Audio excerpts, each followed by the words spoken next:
Hello and welcome back to Sailing Circuits. Today I'll be showing you how to make an ESP32 Wi-Fi powered alarm clock.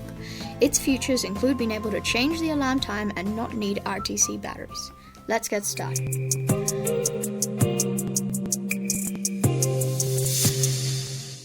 To build this project you'll need an ESP32, an OLED screen, a button, some jumper cables, and a buzzer.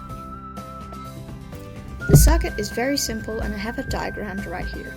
Keep in mind that the wiring of your ESP32 could be different and you might need to adjust. Connections are in the code.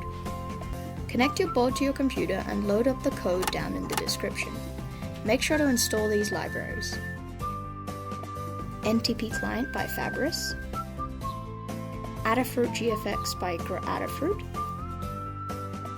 Adafruit SSD 1306 by Adafruit, and One Button by Matthias. Make sure to enter your Wi-Fi SSID and password.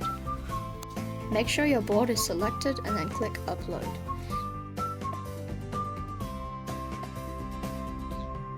And that's it, your Wi-Fi powered alarm clock is done. Thanks for watching this video and check out my channel for more fun projects.